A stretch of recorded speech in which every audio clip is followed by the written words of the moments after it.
Halo Bapak Ibu calon guru penggerak. Salam dan bahagia selalu.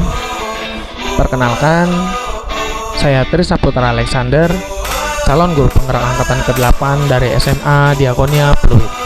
Dengan fasilitator saya Ibu Etika Indah Febriani dan pengajar praktik saya itu adalah Bapak Sandi Suhandi. Pada kesempatan kali ini, saya akan menjelaskan mengenai demonstrasi kontekstual mengenai visi guru penggerak.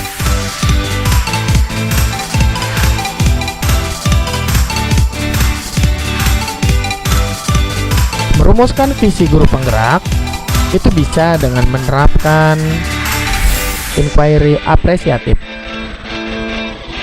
Inquiry apresiatif itu sendiri adalah mengidentifikasi hal-hal baik yang telah ada di sekolah dan mencari cara bagaimana hal tersebut dapat dipertahankan dan bisa memunculkan strategi untuk mewujudkan perubahan ke arah yang lebih baik. Agar dapat menerapkan pendekatan inquiry apresiatif, itu kita bisa melakukan dengan langkah-langkah dan metode yang namanya itu metode Bagja. Bagja itu sendiri terdiri dari B itu adalah buat pertanyaan, A ambil pelajaran, G gali mimpi, J itu adalah jabarkan rencana, dan yang terakhir itu adalah A itu adalah atur eksekusi. Kita akan masuk ke masing-masing item, mulai dari yang B yaitu buat pertanyaan. Buat pertanyaan utama, yaitu nantinya ada pertanyaan-pertanyaan yang fungsinya itu untuk menuntun dan juga menentukan arah penelusuran. Lalu kita ambil pelajaran, yaitu memandu bagaimana pengalaman positif dari individu, kelompok, atau komunitas lainnya yang nantinya akan dijadikan pembelajaran. Yang ketiga adalah G, gali mimpi. Itu berupa narasi keadaan ideal jika prakarsa perubahan telah terwujud. Jabarkan rencana, yaitu mengidentifikasi tindakan-tindakan yang nanti akan dilakukan. Dan yang terakhir itu adalah atur eksekusi, di mana atur eksekusi ini membantu transformasi rencana yang tadi sudah ditentukan menjadi nyata. Visi guru penggerak yang saya terapkan itu adalah terwujudnya generasi yang cerdas, beriman, dan berkarakter profil pelajar Pancasila. Prakarsa perubahan yang saya pakai itu adalah meningkatkan kreativitas dan motivasi belajar siswa melalui pemanfaatan TIK. Tahapan-tahapan Bagja yang pertama itu adalah saya membuat pertanyaan utama, yaitu bagaimana cara meningkatkan kreativitas dan motivasi belajar peserta didik melalui penerapan TIK. Lalu bentuk tindakan atau penyelidikan yang nanti dilakukan itu adalah melakukan diskusi dan refleksi terkait pembelajaran dengan kepala sekolah serta dengan teman sejawat. Yang berikutnya adalah mencari referensi dan praktik baik tentang cara peningkatan kreativitas dan motivasi siswa melalui pemanfaatan TIK.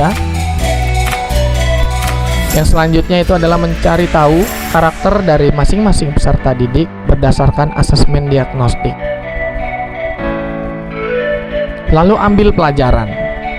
Pertanyaan-pertanyaan yang muncul di sini adalah siapakah guru yang ahli di bidang TIK dan selalu memanfaatkan teknologi dalam pembelajaran di kelas. Lalu pertanyaan yang berikutnya, teknologi pembelajaran yang seperti apa yang bisa digunakan? Pertanyaan yang berikut adalah bagaimana memilih media pembelajaran TIK yang tepat guna agar dapat meningkatkan kreativitas dan motivasi belajar peserta didik. Tindakan atau penyelidikan yang perlu dilakukan adalah mencari referensi tentang tokoh guru yang ahli di bidang teknologi dan informasi. Lalu mencari referensi berupa media atau teknologi yang berkaitan dengan pembelajaran yang sesuai dengan peningkatan kreativitas dan motivasi belajar peserta didik. Lalu gali mimpi. Apakah pemanfaatan TIK dapat meningkatkan kreativitas dan motivasi belajar peserta didik? Lalu bagaimana agar pembelajaran berbasis TIK ini dapat diterapkan pada guru mata pelajaran yang lain? Dan apakah ada keterkaitannya antara pemanfaatan teknologi dalam pembelajaran dengan dimensi profil pelajar Pancasila? Daftar tindakan atau penyelidikan yang perlu dilakukan adalah membuat lembar observasi tentang kreativitas dan motivasi belajar peserta didik, melakukan kolaborasi melalui tim teaching untuk memberikan pembelajaran berbasis teknologi, dan selanjutnya adalah mencari referensi tentang profil pelajar Pancasila dan berkonsultasi dengan orang atau narasumber yang kompeten tentang hal tersebut. Yang selanjutnya adalah jabarkan rencana. Pertanyaan yang muncul di sini adalah apakah langkah-langkah pembiasaan pemanfaatan teknologi di dalam proses pembelajaran? Apakah media yang digunakan dalam pembelajaran berbasis TIK? Bagaimana usaha menjaga keberlanjutan pemanfaatan teknologi agar terus bisa dilaksanakan di dalam pembelajaran di kelas? Lalu tindakan atau penyelidikan yang perlu dilakukan adalah buat perangkat pembelajaran atau LKPD dan instrumen penilaian yang tepat. Selain itu, mencari media pembelajaran yang berbasis teknologi yang tepat sesuai dengan karakter peserta didik dan materi masing-masing mata pelajaran. Lalu yang berikutnya itu adalah pemberian reward pada peserta didik yang memiliki kreativitas dan motivasi belajar yang tinggi. Dan yang terakhir ini adalah atur eksekusi. Siapa yang bertanggung jawab memonitoring agar jalannya kegiatan pemanfaatan TIK dalam pembelajaran ini dapat berjalan dengan baik dan konsisten? Ya, tindakan atau penyelidikan yang perlu dilakukan itu adalah membuat jadwal pelajaran menggunakan teknologi yang bervariasi tiap minggunya.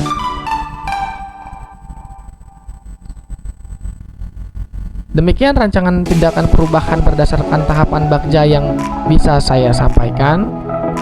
Semoga bisa membawa perubahan yang lebih baik lagi dan lebih berpihak kepada murid. Akhir kata, jadilah selalu guru penggerak yang tergerak, bergerak, dan menggerakkan.